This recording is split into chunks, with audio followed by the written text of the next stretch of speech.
Hello student, class 12th chemistry, chapter second electrochemistry. First topic है redox reaction. तो redox reaction क्या होती हैं? 10th में आपने स्टडी किया होगा स्टूडेंट। ऑक्सीडेशन क्या होता है, रिडक्शन क्या होता है। Oxidation reaction and reduction reaction. तो ऑक्सीडेशन क्या होता है? Oxidation is a process which involve loss of electron. जिसमें लॉस ऑफ इलेक्ट्रॉन होता है उसको ऑक्सीडेशन बोलेंगे। रिडक्शन क्या होता है? जिसमें गेन ऑफ इलेक्ट्रॉन होता है उसको क्या बोलेंगे? Reduction. The reaction which involve both oxidation and reduction are called redox reaction। तो redox reaction क्या होती है? जिन रिएक्शन में ऑक्सीडेशन भी हो और रिडक्शन भी हो, तो दोनों प्रोसेस जिन रिएक्शन में होती हैं उनको बोलेंगे रिडॉक्स रिएक्शन। अब रिड्यूसिंग एजेंट क्या होता है? रिड्यूसिंग एजेंट क्या होता है? The substance which can loss one or more electron is called reducing agent. Reducing agent कौन सा होगा?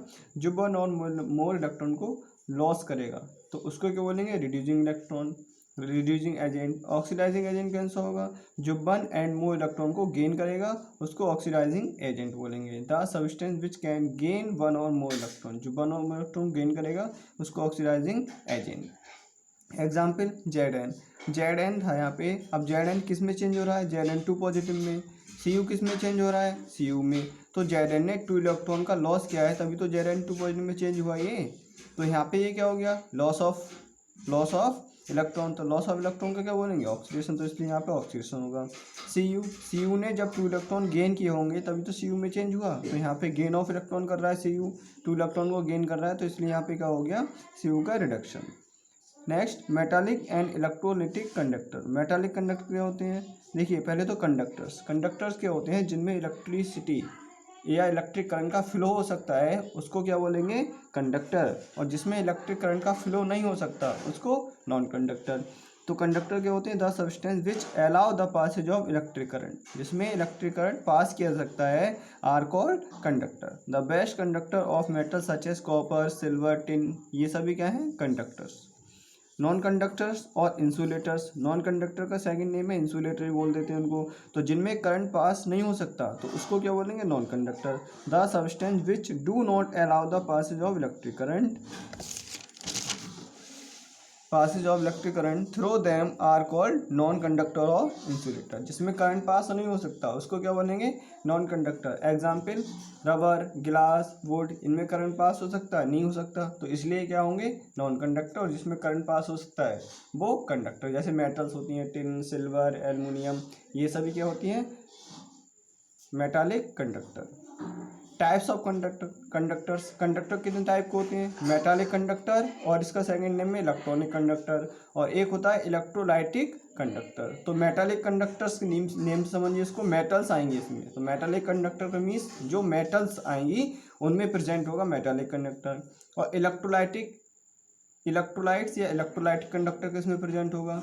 इलेक्ट्रोलाइट्स, जैसे इलेक्ट्रोलाइट सॉल्यूशन होता है, सॉल्ट का सॉल्यूशन, एसिड का सॉल्यूशन, बेस का सॉल्यूशन, तो वहाँ पे इलेक्ट्रोलाइटिक करंट फ्लो होगा, वहाँ पे इलेक्ट्रोलाइटिक कंडक्टर होगा। और जो मेटल्स हैं उनमें मेटालिक कंडक्टर प्रेजेंट होगा। तो इस टाइप से जो कंडक्टर हैं वो टू टाइप के होते हैं, मेटालिक कंडक्टर और इलेक्ट्रॉनिक कंडक्टर। मेटालिक कंडक्टर क्या होंगे? These are metallic substance which allow the electricity to pass through them without undergoing any chemical change. जो मेटालिक कंडक्टर हैं इनमें किसी भी टाइप का केमिकल चेंज नहीं होता है, किसी भी टाइप का केमिकल चेंज नहीं होता है। और इनमें जो इलेक्ट्रिक करंट पास होता है वो किसके थ्रू पास होता है?